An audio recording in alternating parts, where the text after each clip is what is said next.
9월 11일 법률방송 로투데이 시작하겠습니다. 첫 소식입니다. 어제에 이어 오늘은 이은혜, 이영진 헌법재판관 후보자에 대한 국회 인사청문회가 열렸습니다. 위장전입 관련 이은혜 후보자는 그야말로 곤욕에 빠졌고 이영진 후보자는 상대적으로 정책 질의에 집중됐습니다. 어떤 말들이 나왔는지 인사청문회 현장을 김정래 기자가 취재했습니다. 오늘 오전 국회에서 열린 이은혜 헌법재판관 후보자에 대한 법사위 인사청문회. 이은혜 후보자가 증인 선서를 하기도 전에 야당 의원들이 제동을 겁니다. 여기서 선서를 받고 그러고 나서 저희가 여기서 인사청문회를 해야 되는지는 한번 저희가 이은혜 후보자의 위장 전입 전력 등을 이유로 청문회를 해야 할지 말지 자체에 대해 공세를 편 겁니다. 이은혜 후보자는 지난 1992년부터 2010년까지 밝혀진 것만 모두 8차례 위장 전입을 한 것으로 나타났습니다. 야당인 자유한국당은 위장 전입 중독이라며 자진 사퇴하라고 날을 세웠습니다. 위장 전입 8회, 위장 전입 중독이거나 상습이거나 상시화하고 있는 중이에요. 대법원에서는 정말 8번의 위장 전입을 한 사람을 추천해도 되는 건지에 대해. 이은혜 후보자는 투기 목적이나 학군 때문은 아니었다면서도 무리를 일으켜 송구하다고 몸을 바짝 낮췄습니다. 판사 생활을 하면서 새 아이를 키우느라 바빠서 주민등록 등 일상적인 일은 친정엄마가 관리했는데 잘 챙겨보지 못해 벌어진 일이라는 해명입니다. 저도 어머니 하시는 일이라 세세히 살피지 못하고 그대로 두었던 저의 불찰입니다. 이 일로 인해서 국민 여러분과 또 위원님들 심려 끼쳐들어서 죄송하게 생각합니다. 이은혜 후보자는 앞서 모두 발언에선 헌법재판소는 기본권 보장에 있어 최후의 보루다. 적어도 헌재에서만큼은 억울한 사람이 없도록 최선을 다하겠다며 헌재 재판관직 수행에 강한 의지를 보였습니다.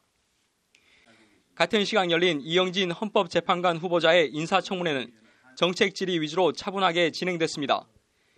이은혜 후보자와 어제 청문회가 열린 이석태 후보자는 모두 김명수 대법원장이 헌재 재판관 구성 다양화 취지에서 지명한 인사들입니다.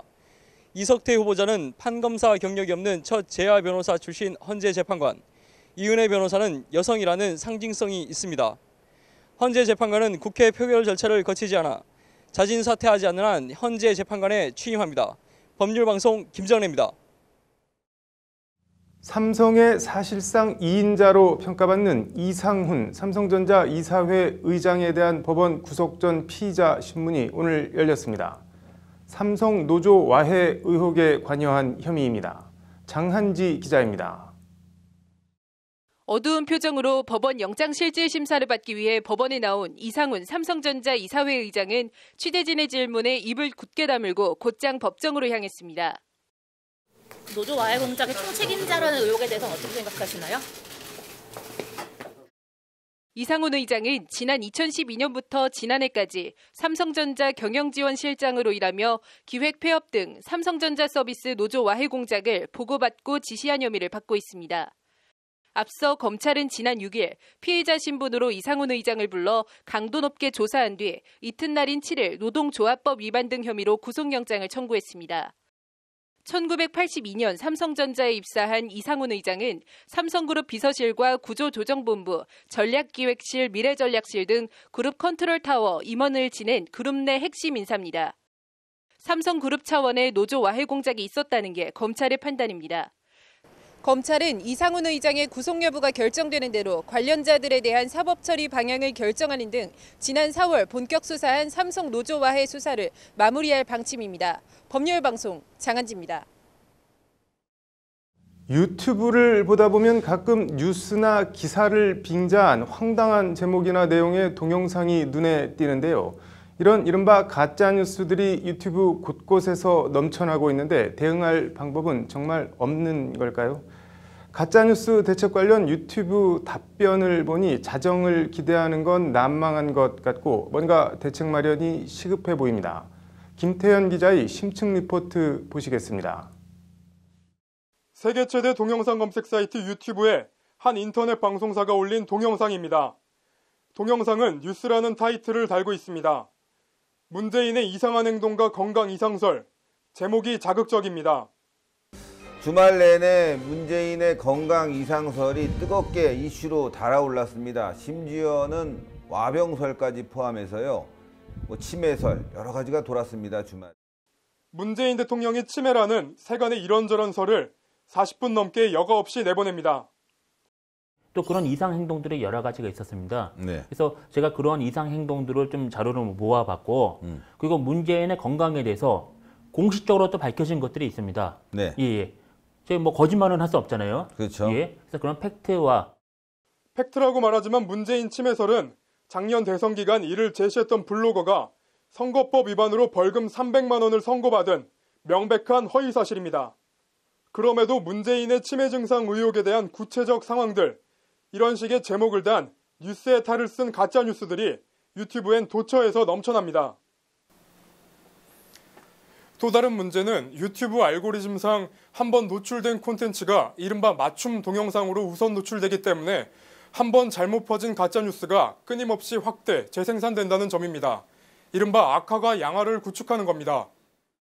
문제는 이렇게 아니면 말고식의 가짜뉴스가 유튜브를 근거지로 해서 확대, 재생산되고 있지만 딱히 대응할 방법이 없다는 점입니다. 일단 가짜뉴스의 개념 자체부터 모호합니다.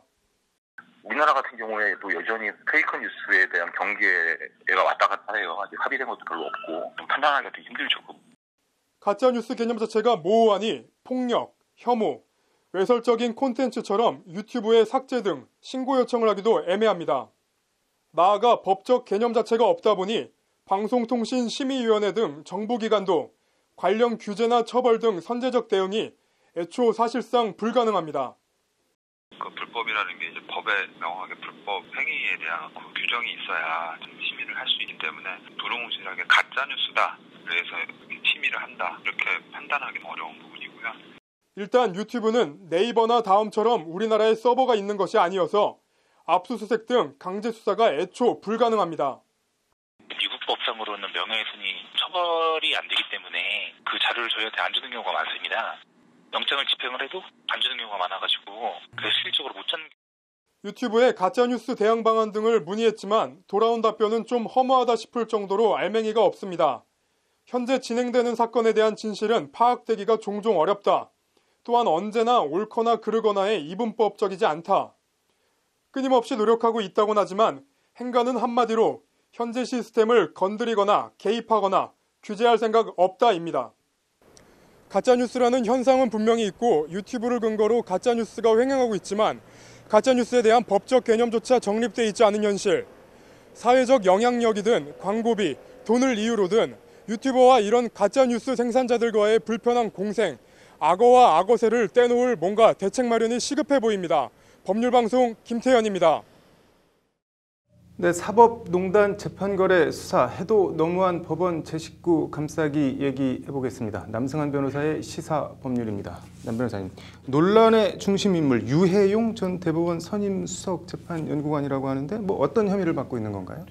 예, 이분이 2014년부터 올해 초까지 선임 수석재판연구관을 지냈습니다. 네. 재판연구관이 대법원의 주요한 재판에 관여를 하는데요. 네. 이분은 정말 중요한 재판에 많이 관여했습니다. 상고심 사건의 재판연구관으로 검토하면서 판결문 초고 이런 것들을 수백 건 또는 추정하기에는 수만 건 가까이 될 수도 있는 것들을 들고 나왔다는 혐의를 받고 있는데요. 이런 것들을 모두 들고 나갔다는 것입니다. 그러니까 변호사 개업을 하면서 들고 나갔다는 말씀인 건가요? 그러면은 영장 같은 거를 검찰이 청구를 한 것 같은데 다 기각이 됐다는 얘기인 거죠? 네, 그렇습니다. 영장을 세 차례 또는 청구를 했는데 상당히 오랜 기간 가지고 있다가 기각을 이제 했고 아주 극히 일부 하나에 대해서만 인정하고 나머지는 기각을 했는데 그 기각한 사이에 상당수의 문건이 파쇄됐다. 검찰의 압수수색 영장에 대해서 대법원 입장에서 볼 때 이게 좀 부적절한 일이기는 하지만 범죄가 되지는 않는 것 같다. 범죄가 되지 않는다. 이렇게 하면서 기각을 했습니다. 범죄 성립의 다툼의 여지가 있다. 이런 기각 사유는 좀 본 것 같은데 죄가 되지 않는다. 이런 기각 사유는 처음 본 것 같은데 이게 가끔 있는 일인가요? 어떤가요? 저도 죄가 되지 않는다는 기각 사유는 처음 본 것 같습니다. 예를 들면 범죄 혐의 소명이 안 됐다. 이렇게 하는 거는 봤어도 죄가 되지 않는다. 이렇게까지 기각하는 것은 좀 아주 특이한 사례 같습니다. 앞서 잠깐 언급하긴 했는데 문서 파쇄? 이거는 무슨 얘기인가요? 네, 이제 유전 네. 연구관 유 변호사가 이 해당 문건을 검찰이 일단 임의 제출해 달라 네. 이렇게 요구를 하니까요. 증거를 인멸하지 않겠다 이런 내용의 서약서를 썼습니다. 네. 그러고 나서 결과적으로는 그 이튿날 문건을 파쇄한 것인데요. 네. 관련 서류들은 파쇄했고 USB 저장 장치들은 분해했다 이렇게 얘기하고 있습니다. 결과적으로 이게 이제 흔히 증거인멸이 아니냐 네. 이렇게 오해 네. 생각할 수 있는 것인데요. 자기의 범죄에 관해서 자기가 자기 증거를 없애는 것은 증거인멸이 아닙니다. 유전 연구관으로서는 그 점을 알기 때문에 이 문서들을 파쇄한 것으로 보이고요. 그러니까 검찰에 약속한 거는 약속한 거지만 그럼에도 불구하고 나는 문서 파쇄했다 어떡할래 이제 이렇게 나오는 것 같습니다. 뭐 판사들한테 구명 메일 뭐 이런 걸 보냈다고 하는데 그건 또 무슨 얘기인가요? 네, 들리는 말에 의하면 복수의 현직 판사들에게 이메일을 보내서 문건 유출과 관련해서 내가 추억 삼아서 가지고 나온 거다. 부당한 의도를 가진 것은 아니다. 이런 취지의 항변을 했다고 합니다. 그 메일 내용에 대해서는 이게 공무상 비밀 누설이나 공공기록물관리법 위반 혐의 등과 관련해서 공무상 비밀도 아니고 공공기록물도 아니다. 이런 취지의 얘기도 했는데 여러 가지 좀 상당히 미심쩍고 부적절하고 또 불법적이기도 하고 이런 것 같습니다. 그 영장 기각한 박범석 영장 전담 부장판사 이 사람은 그 유해용 전 대법원 수석 재판연구관이랑 무슨 개인적인 인연이 좀 있다고 들었는데 어떤 건가요? 네, 유 변호사가 선임 재판연구관으로 재직할 당시에 재판연구관실에 함께 근무했습니다. 그러니까 유 변호사가 반출한 문건에는 당시 박 부장판사가 작성한 보고서 등도 포함되어 있을 가능성이 크다는 것입니다. 이런 점에 비춰보면 본인과 관련된 거니까 이게 정확하게 기피 사유나 회피 사유가 안 될지 모르겠지만 재척 사유가 안 될지 모르겠지만 회피했어야 하는 것이 아니냐 이런 의견들도 나오는데 바로 이런 사유 때문에 그런 것 같습니다. 이거 일련의 흐름, 양상 보면서 개인적으로 어떤 생각이 드시나요? 네, 압수수색 영장을 이렇게 많이 기각하는 사례가 없다는 것은 그전에도 좀 말씀드렸습니다. 수사의 준비 단계 정도에 해당하기 때문에 강제 수사 중에는 굉장히 정도가 낮은 거라서 압수수색 영장까지 기각하면 검찰은 수사할 방법도 없는 건데요. 더구나 이미 아직 범죄 혐의 소명도 충분하지 않거나 더 수사에 나가야 될 사안에서 죄가 되지 않는다 이렇게까지 하는 거는 정말 과도하고 이상한 것 같습니다. 법원이 너무 하기는 너무 한 것 같네요. 정말 오늘 잘 들었습니다. 네, 다음 소식입니다. 무슨 불악, 우리 불악, 마을을 뜻하는 불악이라는 단어 심심찮게 듣거나 쓴 경험들 있으실 것 같은데요. 이 불악이라는 단어가 사실은 특정 계층 사람들을 아주 비하하고 천하게 여기는 써서는 안 되는 말이라고 합니다. 법률 용어 이제는 바꾸자. 오늘은 불악입니다. 잘 나가던 첼리스트에서 급작스런 오케스트라 해체로 장의사 일을 하게 된 실직 가장의 이야기를 그린 굿바이라는 일본 영화입니다. 주인공은 장의사 일을 하는 걸 주변에 꼭꼭 숨기지만 결국 알려지게 되고 당장 그만두라는 아내를 포함한 주변 사람들의 심한 반대에 부딪힙니다. 장의사 일이 일본말로 부라쿠민이라고 불리는 하층 천민들이 하던 일이기 때문입니다. 일본말로 부라쿠는 한자로 보면 불악입니다. 이 부라쿠는 원래 일본 신분제 사회에서 사회 최하층 천민이나 죄인들이 모여 살던 집단 주거지를 이르는 말이었습니다. 그래서 부라쿠에 사는 부라쿠민은 다른 말로 흰인, 한자로 보면 비인, 즉 사람 아닌 것이 사람 형상을 하고 있다 정도로 극도로 비하하는 뜻입니다. 신분제가 철폐된 근대 이후 일본에서 부라쿠와 부라쿠민은 절대 입에 담아선 안 되는 일종의 금기어가 됐습니다.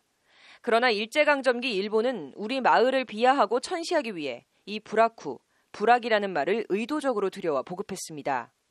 일본의 의도는 먹혔고 서정조 시인이 1936년 창간한 시 전문동인지 이름이 시인 불악이었을 정도로 불악이라는 말은 민간에 자리를 잡게 됩니다. 그리고 이 불악이라는 단어는 해방 이후에도 끈질기게 살아남아 지금도 우리 법전에까지 그대로 남아 있습니다. 민방위기본법 시행규칙 제26조 1항 민방위대의 편제조항. 통립민방위대는 지역 특성에 따라 연령별 또는 자연불악 단위별로 구분하여 편성한다. 지역사회 자력개발상 규정 제2조. 우수상은 자력개발 업적이 전국에서 가장 현저한 리동 또는 불악에 수여한다 등이 그런 조항들입니다.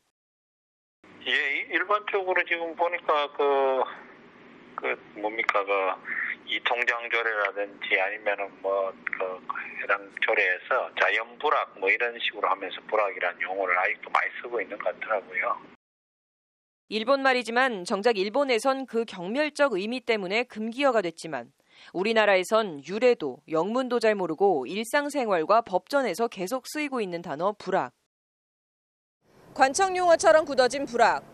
이 불악을 대신해 우리말의 마을, 동네와 같은 좋은 표현들도 많습니다. 그런데 굳이 일본 천민 집단의 대명사를 써야 할 이유가 있을까요? 바꿔야 합니다. 법률방송 법률용어 이제는 바꾸자 신세아입니다. 이어서 법조계 소식 전해드리겠습니다. 법무부는 오는 21일부터 영주 자격 보유 외국인에게 외국인 등록증 대신 영주증을 발급한다고 오늘 밝혔습니다. 영주증은 10년마다 재발급을 받아야 합니다. 문재인 대통령과 조코 위도도 인도네시아 대통령의 정상회담 직후 법제처와 인도네시아 내각사무소가 법제 교류와 협력을 위한 양해각서를 체결했습니다. 양 기관은 앞으로 법제 관련 정보기술 분야의 발전 경험 등을 공유할 예정입니다. 1세대 인권 변호사로 불리는 한승헌 전 감사원장이 13일 대한민국 사법부 70주년 기념행사에서 국민훈장 무궁화장을 수상합니다. 한 전 감사원장은 권위주의 정부 시절 수많은 시국 사건 변호를 맡는 등 국민의 기본권 보장을 위해 헌신했다는 평가를 받고 있습니다.